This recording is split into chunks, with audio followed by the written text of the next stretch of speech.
This is a graph that represents the economic history of human civilization.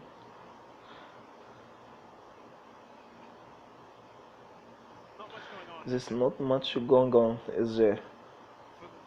For the vast majority of human history, pretty much everyone lived on equivalent of dollar per day. Not much change. But then something extraordinary, the scientific and the industrial revolution, and the basic flat graph you must saw transforms into this. What this graph means is that in terms of power to change the world, we live in unprecedented time in human history, and I believe our ethical understanding hasn't yet caught up with this fact. The scientific and industrial revolution transformed both our understanding of the world and our ability to alter it. What we need is an ethical revolution so that we can work out how we do how do we use this tremendous to improve the world. For the last 10 years, my colleagues and I have developed a philosophy of and research that we call effective. It tries to respond to this radical change in our world, uses evidence and careful re- reasoning to try answer the question, how can we do the most good? Now, there are many issues you got it to guess if you want to attack this problem. Was what whether to do good through your utility or your career.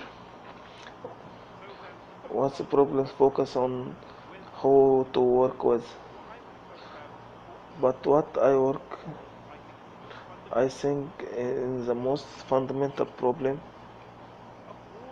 of all many problems of that world issues, which should be which should we be focused on trying to solve first. Now I'm going to give you a framework for thinking, and framework is very simple. A problem's higher priority, the bigger, the most easily the solvable. Bigger is better because go, got more to gain if we do solve the problem. More easily solvable because I can solve the problem with less time or money.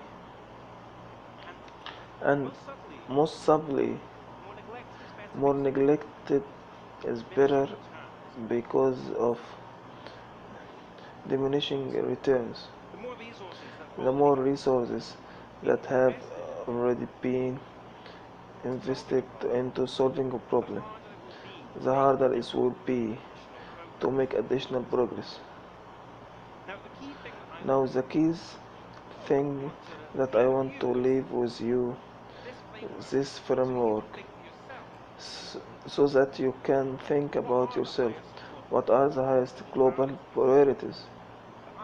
But I am other in effective community have converged on three moral issues that we believe are unusually important, score unusually well in this framework. First is global health. This is super solvable. We have an amazing track record in global health. Rates of death from measles, malaria, diarrheal disease, are down by over 70%.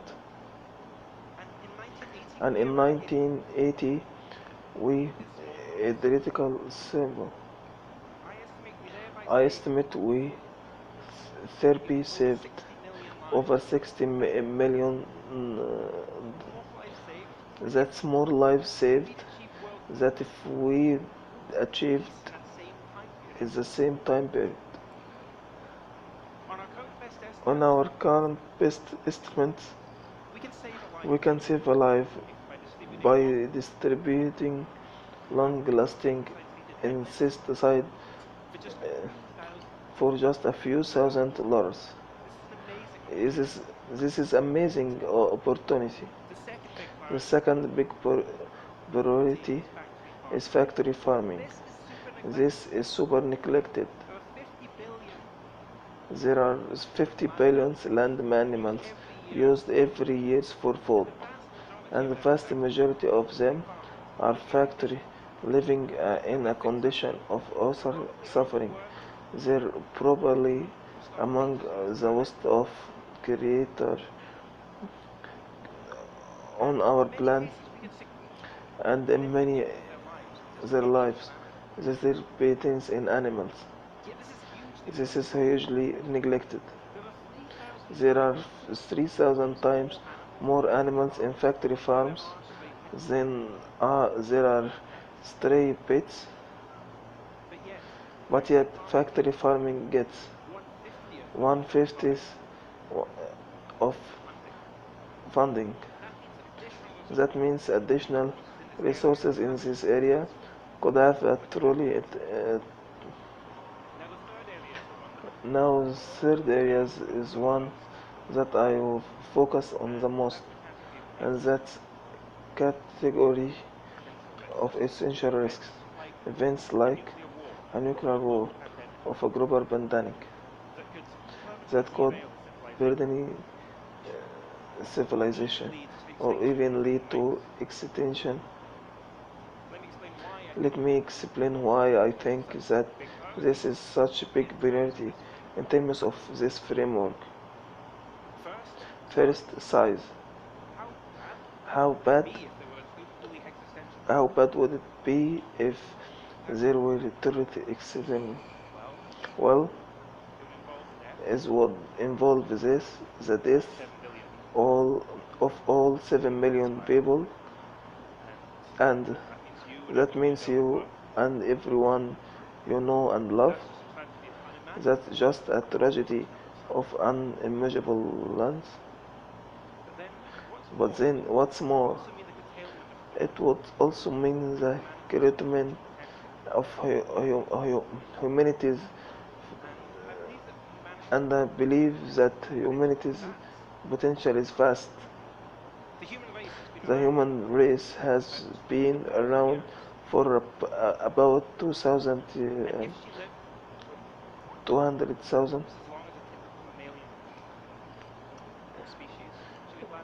She would last of about 2 million people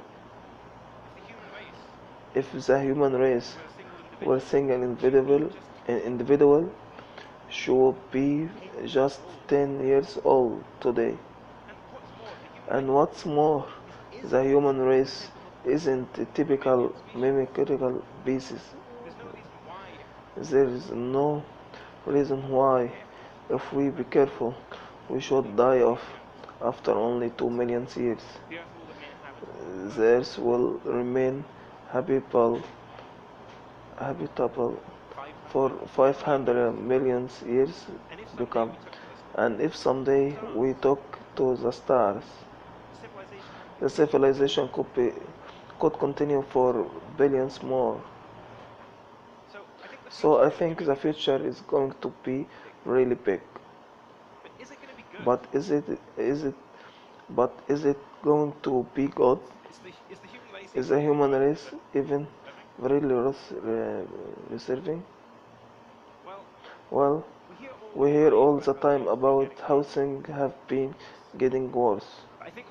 But I think that when we take the long run, things have been getting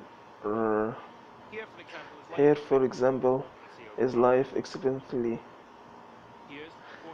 Here is the portion of people not living in extreme. Here is the number of countries over the time that have decriminalized homosexuality.